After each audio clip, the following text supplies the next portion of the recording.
Welcome back to another episode of Sanctified and Stilettos, where saved and sexy intersect and where we delve into faith, femininity, and fearless conversations.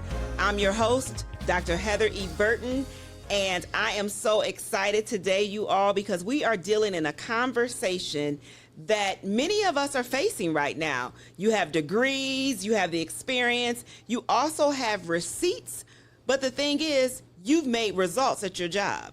You've produced over and over again, yet you were the one that faced the layoff. You were the one that was let go. You were the one that was downsized. And so today, I have guests who have experienced this. And here's the thing, they are in the same boat with me. And so it's a little personal today. This is one of those conversations that's also personal for me because all of us, and my two guests included, have experienced this.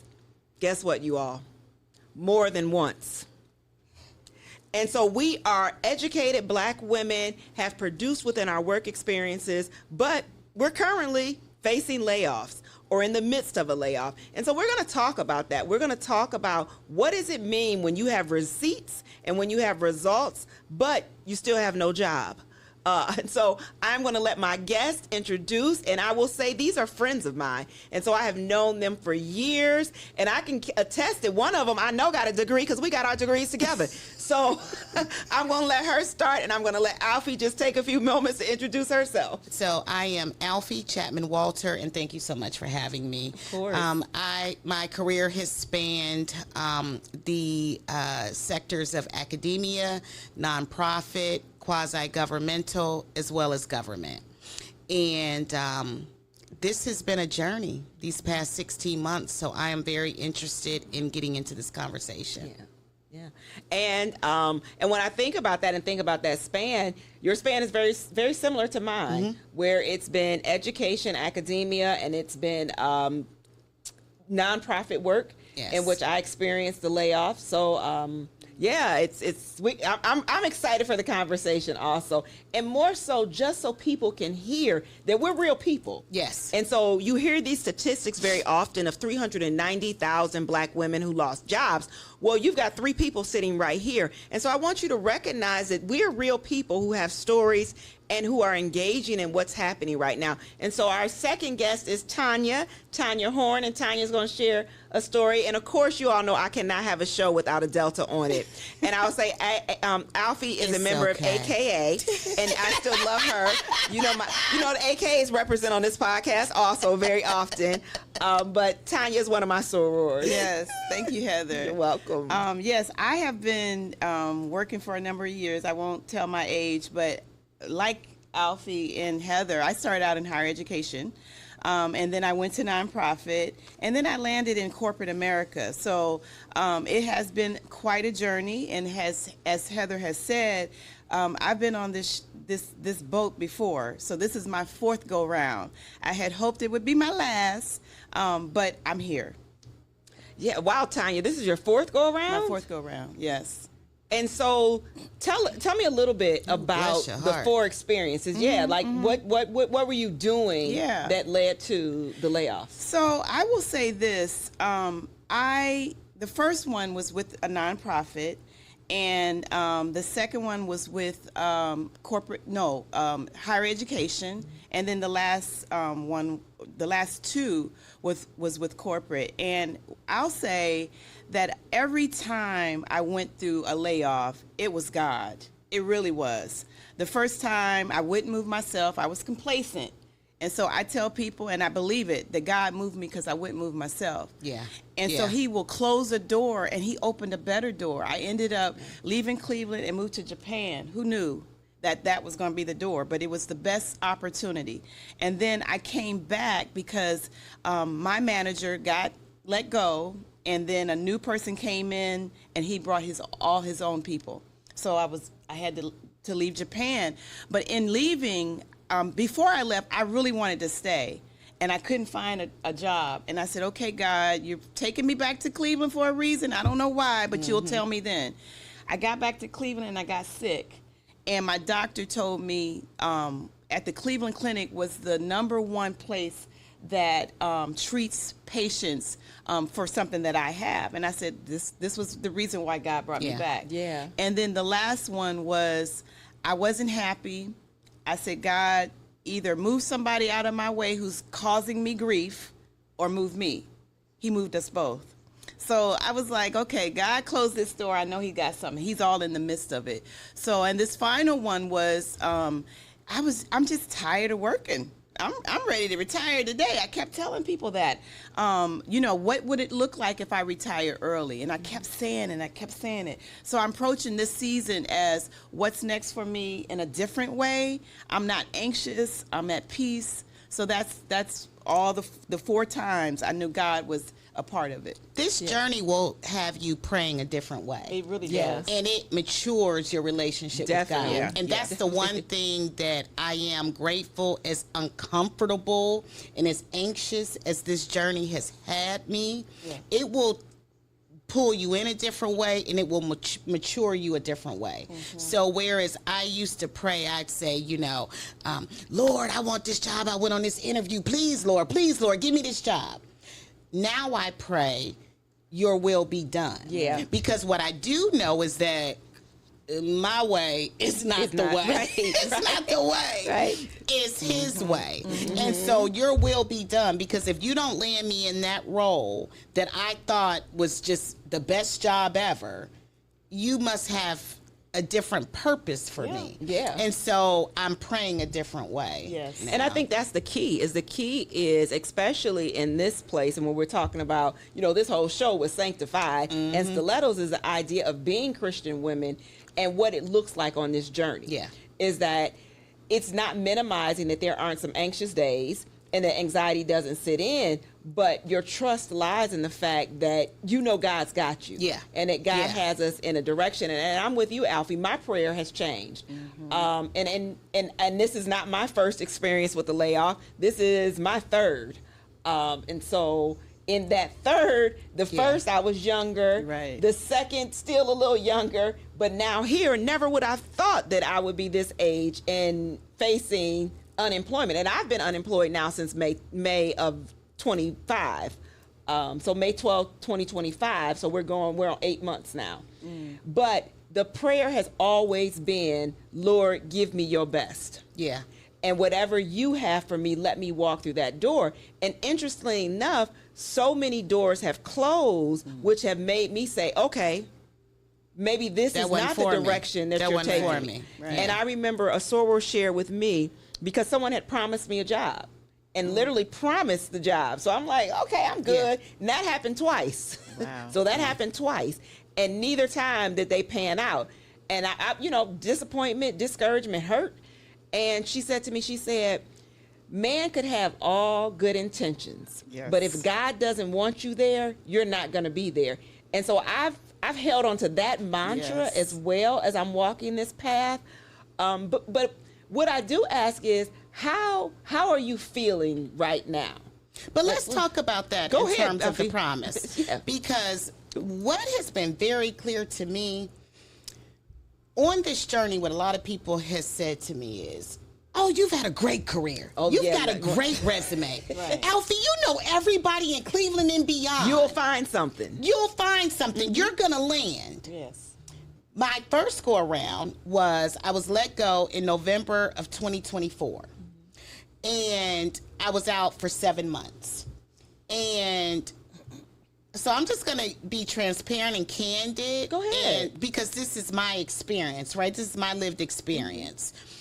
One of the things that I networked, and I know folks at the highest levels, CEO, EVP, the whole nine.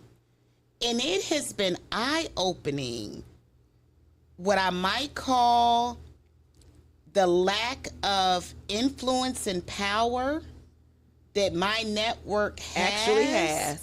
Because you can't find anything for Right. someone with my credentials. Right. I've got all the connections. Yeah.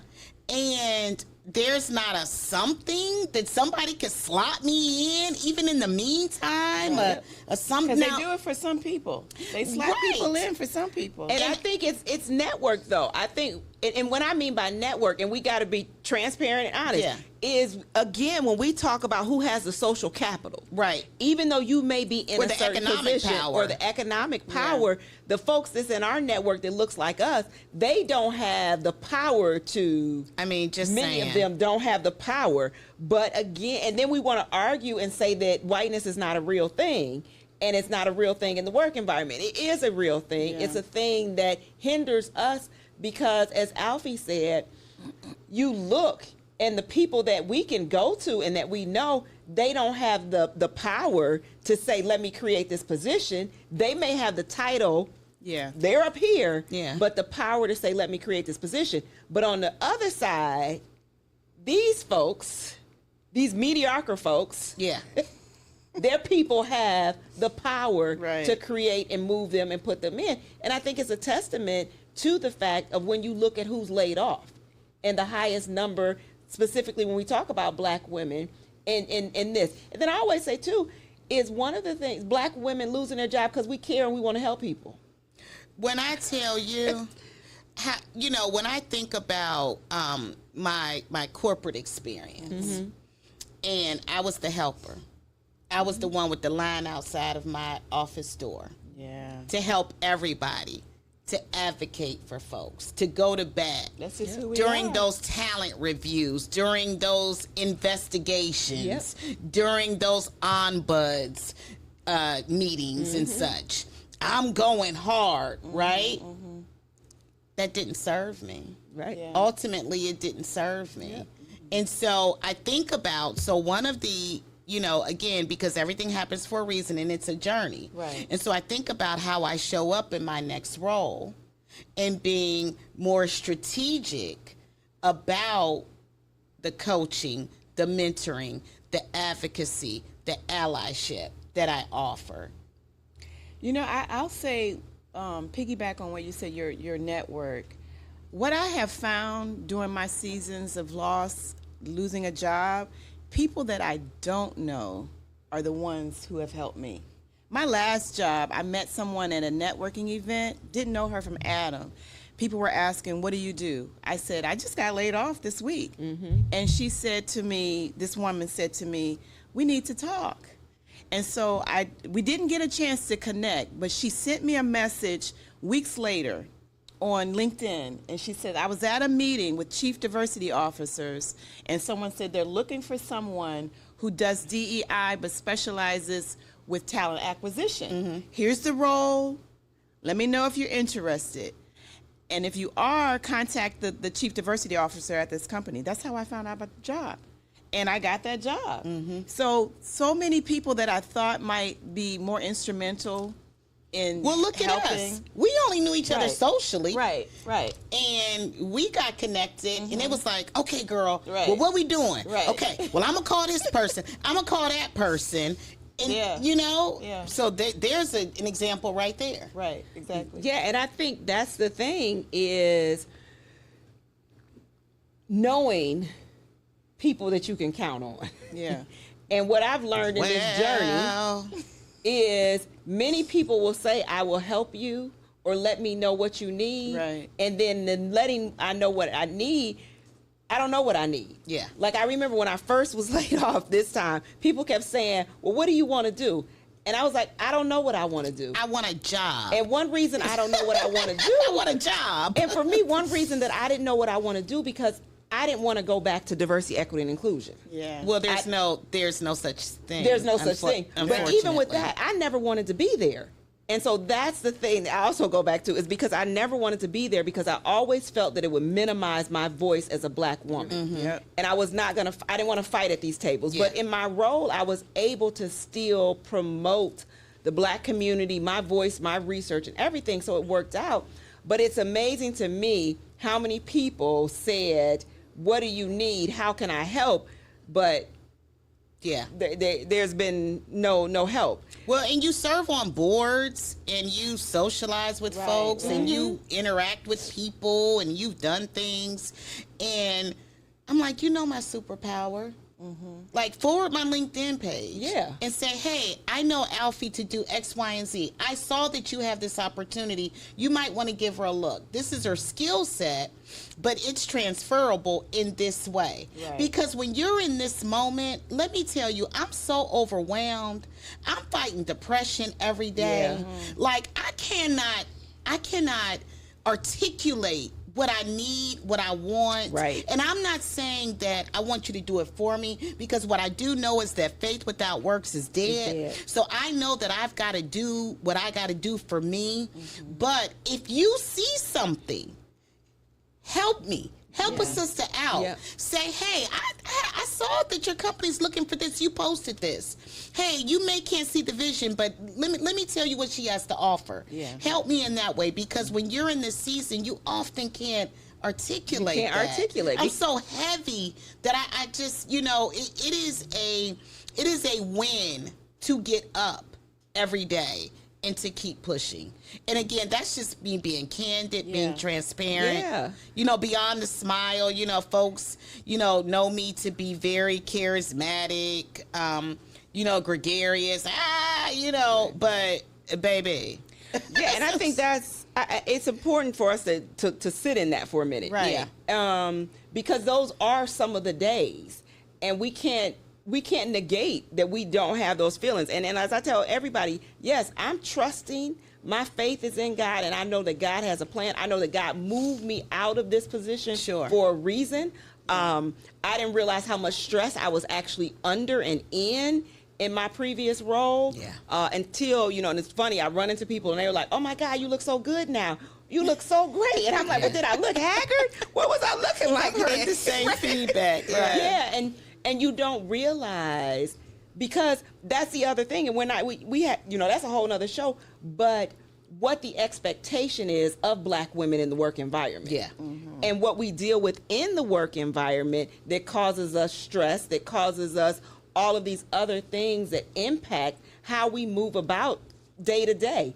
And then I know within my role, there were some inequities. There were some work inequities. Sure. There were people who weren't doing their job, period, point blank. Yeah. And then you're taking on the role, and so that stress becomes a burden. You step away from that, and the stress is relieved, but then you're facing, wait, I got bills to pay. Exactly. Wait, I got this to take care of. With the deliverance comes the challenges. Yes. Yeah. Yes. So what I want to say to you, Alfie, is you're not alone. So we need to connect, and we need to stay together and support each other, pray for each other. I have a whole community of people that are in our shoes that I'm in touch with on a regular basis. So we need to make sure that we're not sitting in that grief, that depression for too long. Yeah. Prior to this layoff, I was going through a little bit of depression. Yeah. And then my church started a fast. And one of the things that I asked during my fast was, Lord, give me peace. Give me peace and help me not be so consumed with things that I cannot control. Yeah. And so then I got this layoff. And as I'm talking to people about it, people are saying, Tanya, you sound like you're okay. I said, you know what? This prayer that I asked God for in this fast, it's working. Yeah. But I may not be in this every day. Yeah. There's going to be a different feeling every day. And this is new. I just got laid off last week, so it's new to me. But I'm looking back on what God did for me in the other 3 times that I got laid off, and how He opened the door. But we have to be in community with each other, because we are not alone in this, for sure. Yeah. And the prayer, I'm sorry, Heather, I don't mean to interrupt. But the other day I said to the Lord, I've said all the things. I've prayed all the prayers. I said, I don't know what else to say. And as the old folks used to say, if you don't know what to say, just call on the name of Jesus. So I literally just walked around my house and I said, Jesus, Jesus, Jesus. You knew this would happen before I knew Before this would you knew, happen. right. You knew Right. this would, since you formed me in my mother's womb. Yeah. You know everything about me from the top of my head to the bottoms of my feet. You know all things. Jesus. Right. Yeah. And that's what I just kept saying. And, you know, I'm just trusting him. And I said, Lord, you must not have trusted me with the good stuff because doggone. Like, come on. But I I think said, I'll be good next time. I'll be good. It's preparation. It's preparation for your next. Yeah. And the way we have to look at it is, it might be setbacks and it might be valleys. But in those valleys, God is preparing us for the next. And that Yeah. next is going to Yeah. be greater than what we had before. And I go back to what Tanya said, is that peace. And that peace that we often forfeit. Yeah. And where we have to go is recognizing that God can provide it. And I tell anyone, this is the only way that I'm making it in this space. Girl. If I didn't have my relationship with Christ right now, there is no way I can make it through this season. Laid out, prostrate, Yes. on the floor. And on the And floor. listen what you said, Alfie, about calling on the name of Jesus. And I have called on the name. And then my prayers has been repetitive until God gives me, wait, I need you to pray this direction. But that repeated, because here's what the prayers do, is it keeps us aligned and talking in communication with God. Yeah. Right. So it doesn't matter whether we're saying the same thing or whether we're praying something different. It's that constant communication that brings about the trust, that brings about the peace, Yeah. that brings about the joy. And it's that alignment. Yeah. And so we have to stay in that space of connection and even community connection. And Tanya, that I have another friend who's been laid off now for 2 years, and she's in a group, and it's a transition group. And I have to clarify transition in terms of job transition, but it's a transition. You know, in 2026, Right, transition may right, mean a right. lot of things. Yeah. And I told her that every time she kept saying I'm in this transition group, I was like, right. It's something you won't tell me. But it's transition for women who have lost jobs Yeah. and who are now looking. And that community is important. Yeah. And I think Yeah. between like the three of us, one of the things when you text me, which is how, and I think for the audience, it's important to know this is how this show came about, is that I had no intentions of talking about unemployment with black women because I say it in my speeches, I Yeah. say it in my sermons, I Yeah. say it everywhere I go. But when I get 2 text messages in 1 week from friends of mine Oh. who are now in an That's the who are Holy now- Spirit. Yeah. Yeah. As they say, my big mama used to say, the Holy Spirit speaks first. Yes. But let's talk about, talking about relationship, this idea of how society favors youth. When I tell you, Yes, ma'am. society is not checking for 45 to 55-year-old girlies. Yeah. Yeah. Yeah. I mean, and I'm like, oh, that's me. The boss is 35. The boss is 40. When I tell you that, you know, I met a woman shortly before I left. I worked with the Federal Reserve Bank of Cleveland, and I went to a conference, and a woman said to me, we were talking about, you know, careers and career journeys, and she said to me, my career didn't really start until I was 50. Wow. And she was the president of, what is it, Wexford Bank, like down in the Dayton area. I forget. She was a board member of the bank. And I've been holding on to that because I'm like, oh, okay, well, when that's going to jump off for me? Because when I tell you, I've started to look at even the newscasters. I've got a 25-year-old daughter. I'm like, those are my daughter's peers.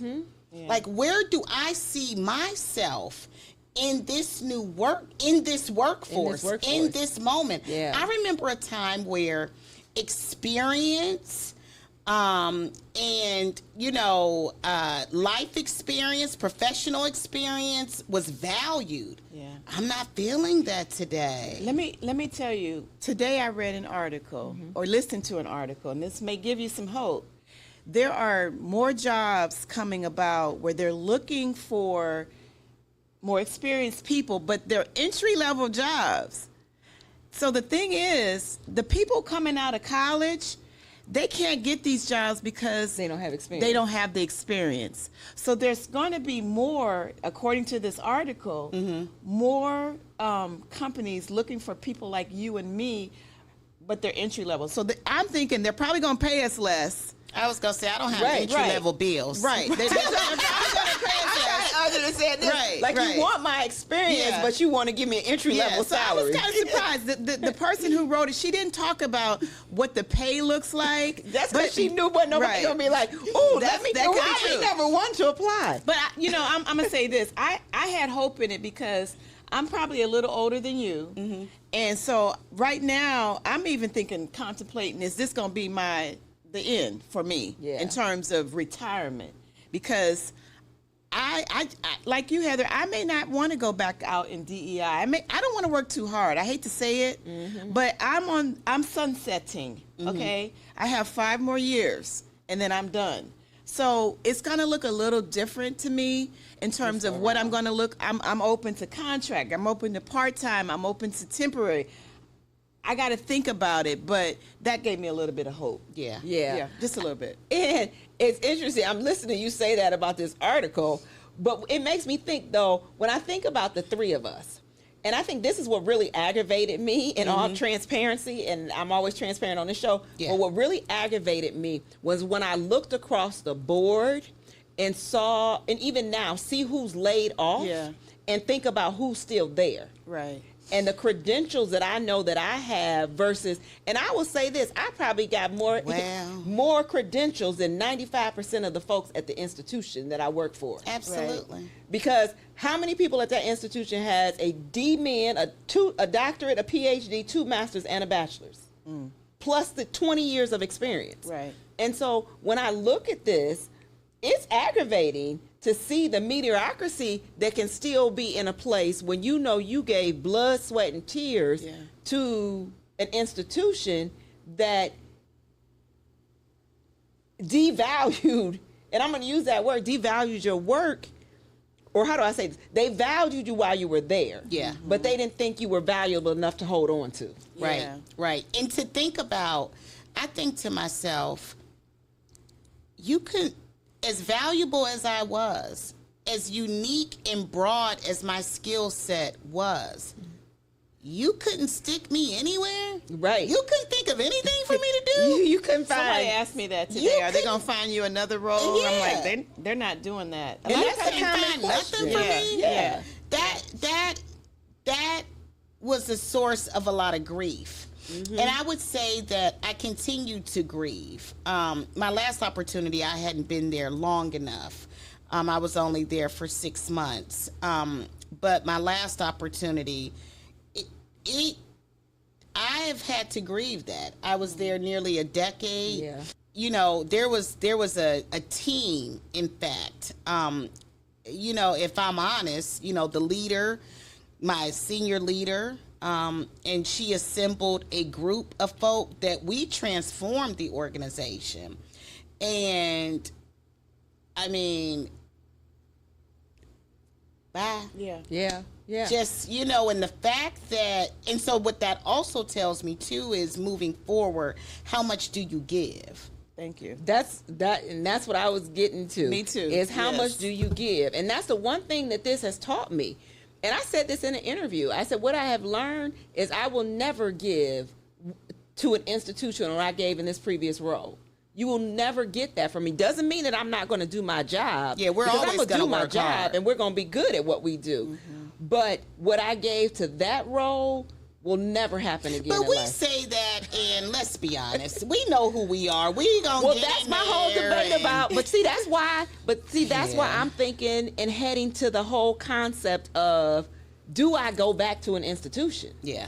Because I don't want to give you what I gave and then you do me like you did. Let me also say too, when you talked about grieving, this is what I tell people. I don't take anything personal. I know what it is. It is what it is. If it's not my family's business, I can expect anything from them. So I don't take it personal.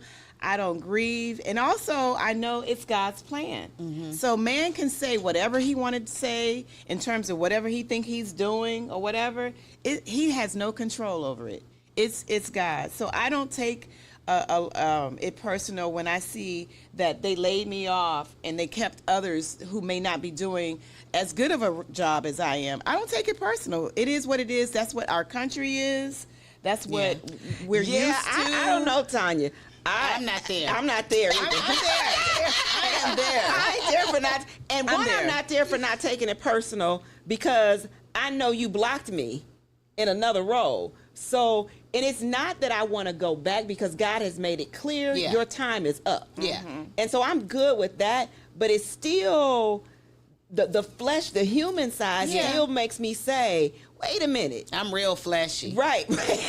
I'm real fleshy. But you know that God is in control. I know that God is in control. God may be using these folks as the path to get you away from whatever. Well, I believe that, and I know that God did do that. I mean, I know that God had to close certain doors so that I would completely walk away and shut that door of my life right there. But what I'm saying is, and I shouldn't say but because that negates everything that I said before. And what I'm saying is, it's a both and. It's a both and not an either or. Is that it is still hard to accept. And now understand, my role was restructured our entire office because of the political climate, because of executive orders. And so in that, all the work that I gave you, all the programming that I created and everything else is you couldn't find value. Right. You couldn't find any value. Nothing. And then your comments of all the stuff, all the stuff y'all got. Yeah, and then here's the thing, Alfie, is I give you 9 years. In the last 5 years, you want to tell me, and I'm using you very loosely because there was many folks, so I don't want to say just one person. Sure. But you want to tell me how great I am. Right. This institution has grown. You have helped the students. You have done this. You have done that. But yet, when I get laid off, you got a lot of credentials. You'll be okay. You'll bounce back. You'll get a job. You'll find something, which is all. Now, that's my pet peeve. My pet peeve is when somebody says to me, you have credentials and you'll find a job. You'll be fine. Because if I hear that one more time, they could have found one where I was. Yeah. And so that, that drives me crazy. And I can tell you that is the language that I hear so often is folks say, you're going to be fine. You'll be fine. You got all those credentials. But right. Not when mediocrity is the standard. Yeah. Yeah. Well, and the fact that every day, and this is not by accident. No. Every day I see someone who looks like us. Yep. That, girl, I was let go last week. Yep. I was let go last month. And not finding roles, comparable roles that they were in. I don't think that's by accident. Not at all. I think that is a trend. I think that is data. I think that is hard data. Like, really? It is data. Because think about this. What's the fastest growing population that's receiving education? Black women. Yeah. What's the population that has experienced the most layoffs? Black women. Yeah. And so that's not coincidental. But when you start taking the jobs from mediocrity, then I got to figure out, how do we keep you from moving ahead? Because what happened? Everybody know that if a black woman get in the room, she gonna solve the problem. I mean, right? You can't tell me nobody that does not realize that. But it's also a threat to those who cannot solve the problem. Yeah. I said, when my daughter entered the workforce back in would have been 2023 when she graduated college, and my mom is she retired from the medical field.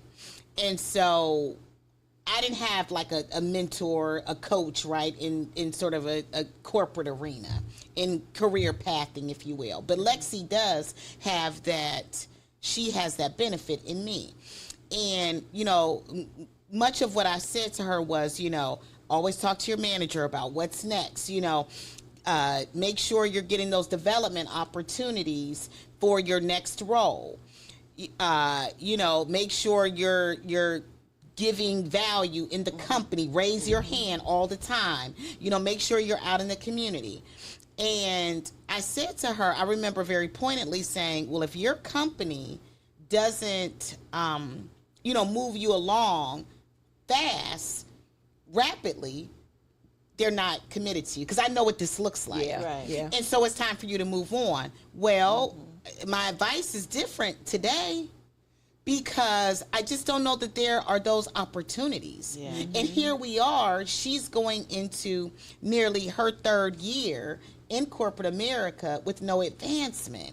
That makes me sad. I mean, I'm proud of her. She's doing well in the role. Don't misunderstand me. But I don't see advancement. Yeah. But I also am not telling her move on, because there is just not those opportunities that there was. And, I'm also going to say this too. Some of what's going on politically, I feel, as a person in human resources, I'm looking at, fair labor. I'm looking at labor laws. I'm looking at workforce development. And I just feel that, the civil rights as well as labor laws, we're taking a step back. Oh, definitely. We sure We're taking a step, and I'm measuring my words because, Lord Jesus. But I do see some things that make me very nervous in terms of how we advance as Black and brown people, as women in the workforce. I just don't know that there are opportunities. One of the things I've always said that I've noticed that we have to do to move up, we got to move on. Because when you go to a company, they appreciate everything that you bring to the table, and they rave about you when you get there. You go through a honeymoon stage. Sure. And then you start to see a decline in terms of how they interact with you, or how they see you, how they value you. Yeah. But then if you go to another company, they'll see the value in you. Right. But we have to kind of keep moving on. So with your daughter, tell her to start looking. Don't just jump ship without having a job, but start looking if they're not going to elevate her in her role. Yeah. We have to move out to move up. Yeah, and I think the key, like you said, is don't move without something. Yes. Sure. Because this isn't the environment where you can move and you don't have anything lined up. It is not. As our parents told us, you got to have a job to get a job. Yeah. Yes. And I want to go back, though, because, Alfie, you said something as it relates to the political climate and what's happening to us, especially civil rights, is that we are moving backwards. Like we can't skip over that. We are moving backwards. Anytime you cut diversity, equity, and inclusion programs based on the fact that you want to say that they are not fair and equitable, and they're creating this disparities for white folk, because that's the bottom line. Right. And people not understanding. And even I'll give you this. I'll even pull this out, which I think hinders and hurts us too, is the perspective that many of us Black folks have in the community. And the perspective of, well, I got here by hard work. I got here by doing this. I got here by working my butt off. But you're negating, that's your one lived experience where you look at the entirety of the community, and that is not the entirety of the data, the statistics for the entire community. Exactly. And so how do we get people, to get this mentality is that, yes, that might be your lived experience. Because I can say the same thing. Yeah. I can say I worked my butt off. I got the degrees. I have the experience.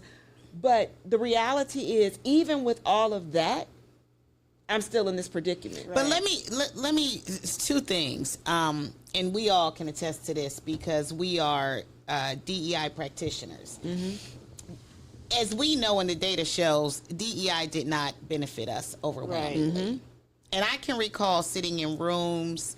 Tanya, you have expertise in talent acquisition and fighting with hiring managers about diversifying their teams, and they would fight against you on DEI.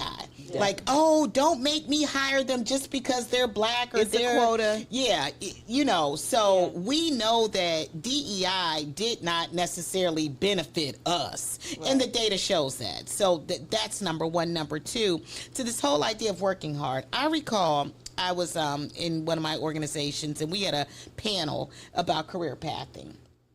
And there was a leader, a white male, and we had a wonderful relationship, and I love him to this day. But I recall he talked about, someone asked, well, how did you get to where you are? And he said, well, I just worked hard. Every time I had a project, I just worked hard. And I said to him, I pulled him aside because we had that type of relationship. And I said, hey, brother, just want to share with you that that's a very privileged position to be in, to talk about, well, I just worked hard. I said, because if hard work is all it took, right, then we all would be advanced. We all would be where you are. Right. Exactly. We all would be where you are. And so this idea of working hard, that if that's all it was, then we would all be. We would be employed now. And I say that, I used to say this at work all the time too. In my role, is every time somebody said, we want to hire qualified black people and we want to hire qualified women. And my first response to them was, why do you put a quantifier in front of women, black women, underrepresented minorities, or anyone else? When was the last time you said we want to hire a qualified white male? Right. Yes. And this is how we come to the table already dealing with biases before we even get into the room. Yeah. Because you already think we're not qualified because we're a black woman. And I think that's another thing that people don't recognize that happens in the search spaces and in the rooms. Yeah. Is folks are already saying, oh, we want them to be qualified, but...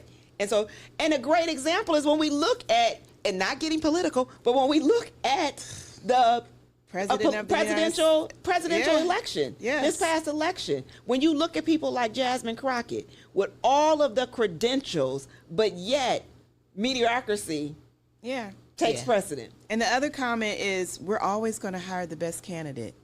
Yeah. They always say that because they're concerned that if we're out there trying to diversify the candidate slate, but we're always going to hire the best candidate to reassure them that we're not just going to hire any old minority person. So that's another one. Yeah, and it's for their own benefit. It's for their own benefit. It's not for the benefit of the candidate, but it's for their own, like, this is for me. This is good for me that we're going to hire the best person. Yeah, it's one of those just craziness. I think about where we are in terms of advancing to the C-suite and executive level roles. I had a conversation with a colleague not too long ago, and they said, DEI roles gave a pathway to many black women to sit in the C-suite. And I said, I reject that notion. I said, I think that, there were folks who landed those roles, but if you look at it per capita, that was so itty bitty. That was so itty bitty. Do you know how, talking about the best candidate, do you know how awesome you have to be as a black woman to land a general counsel, a CFO role? Do you know how awesome you have to be to land those types of roles? Right. But representation matters. Coaching and mentoring, sponsorship matters. Yes. And so that said, now again, I am worried about the workforce of the future because we're just not getting those opportunities. And so what does it look like for others to pull those young folks along? As you say, we're sunsetting our careers. My concern is for my daughter and her peers. And them having the types of mentors and coaches and sponsors that are going to bring them along. And as I say, it is sad but true, that type of sponsorship often comes from folks who look like you. As much as we thought about that in the height of D&I, right? tried to diversify sponsored relationships, right? Working in corporate. Well, we tried to, it was like, okay, we're going to have, the Caucasian woman who is the CIO. Right. We're going to have her sponsor the young black woman in, right, I don't know, HR, right? Right. To sort of, propel her. We tried to diversify those matchups. Yeah. And so, but there's number one, I think some fear, given this climate right now. Oh, definitely. Oh, for sure. And the willingness, if you will, because as we know, you don't have to hide behind, bias and racism anymore. There's been some permissions. it's out to in go your ahead face and use now. it. But to do it's what funny you- that you say that, Alfie, about aligning people. And, that was one of the things, and we kind of said this, I think, off camera, about me and DEI and not ever wanting to be in that space because of where I stand and what my research is. And so it was always a difficult thing for me, but I learned how to navigate it, that my support was, how do I propel the black community? How do I make sure that they're advancing? I joke now with all of this stuff that I'm doing, podcasting, radio show. This is probably why I can't get a job either, because I'm telling too much of my business. But you're keeping it real. But I got to keep it real, because this has been the release for me, and even with my book that'll be coming out this year. And I talk about this whole concept of separatism and understanding what it means in predominantly white spaces, specifically looking at students. And when you don't have that, as you said, when you don't have that sponsorship from somebody who looks like you, and let me clarify, somebody who looks like you that's actually kinfolk, not just skin folk.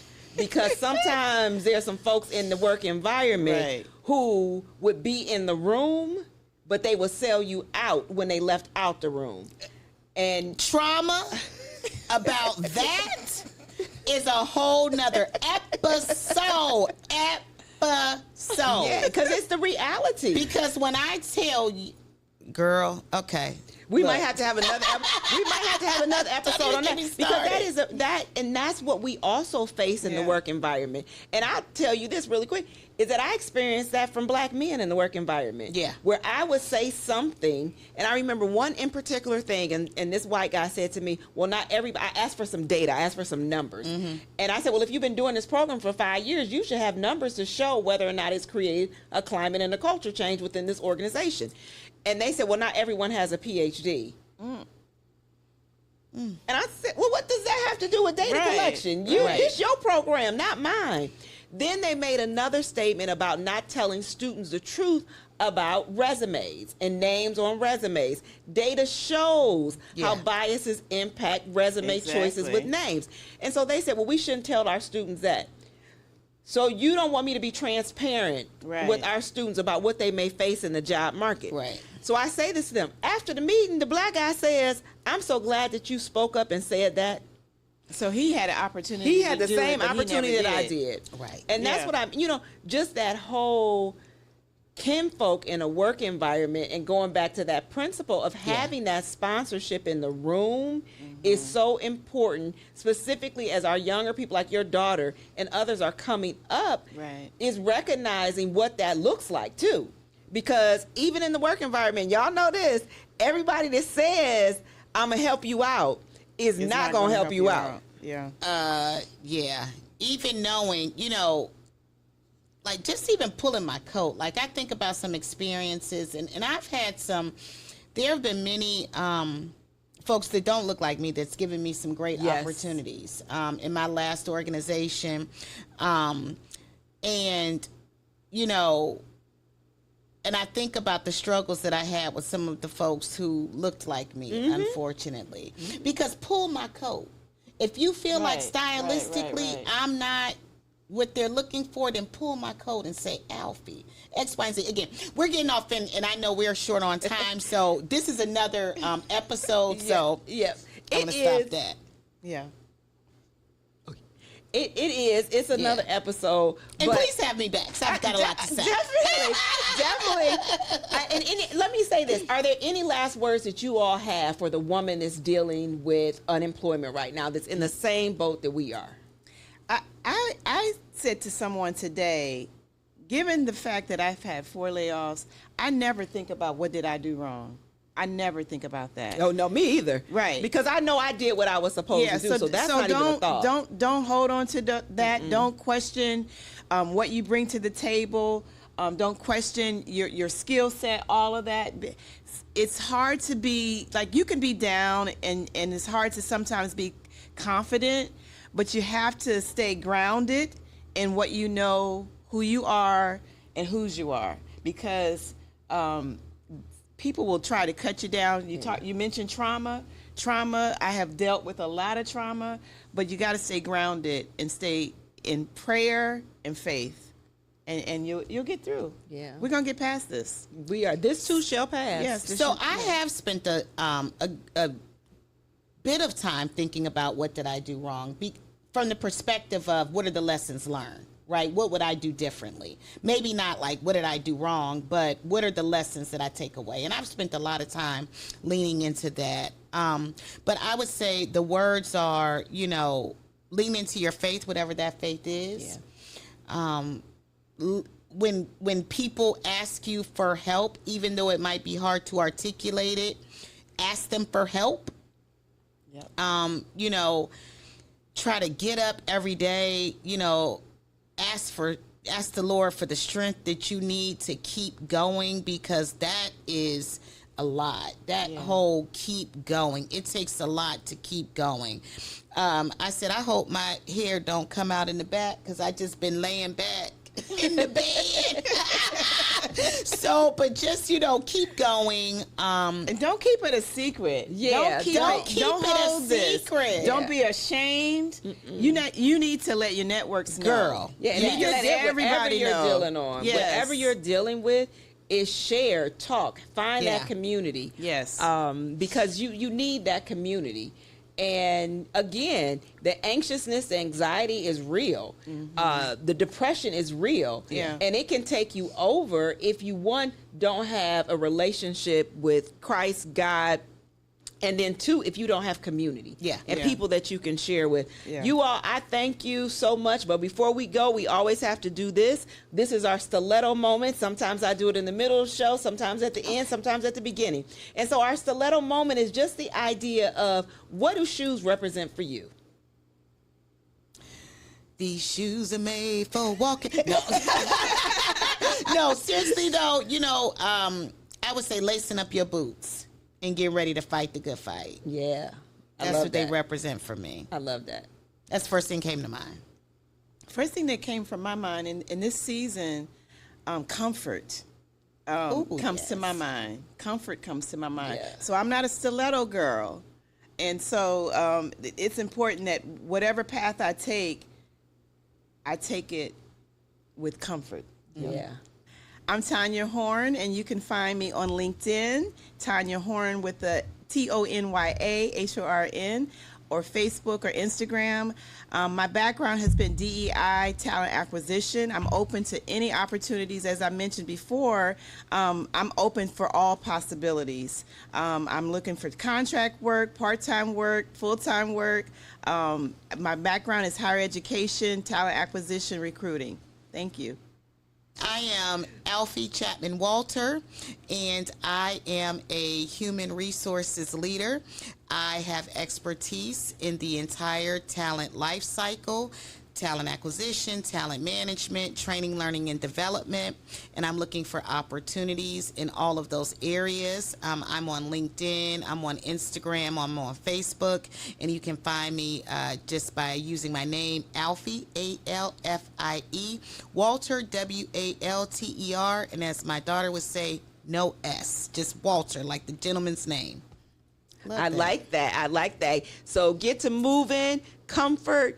Those are 2 things that we are going to remember. You all stay in prayer for our guest. We stay in prayer for you as we think about this season of unemployment and this intentional season of things that are happening to people that is not by happenstance and it's not by chance. But what we do know is that there's a reason for everything, and that God has put us in this position for a reason. We don't know the answer yet. And God knows we waiting on the answer and waiting to see what God is going to do. But we are trusting and believing God for what is best for us. And as we move forward into our next season, we know that it will be greater because God has created us to be greater. And so as we think about that, we close out this episode of Sanctified and Stilettos. And thank you for joining us for another episode. Stay true to who you are, whether you're in the work environment or not. Stay true, be authentic, and show up as yourself.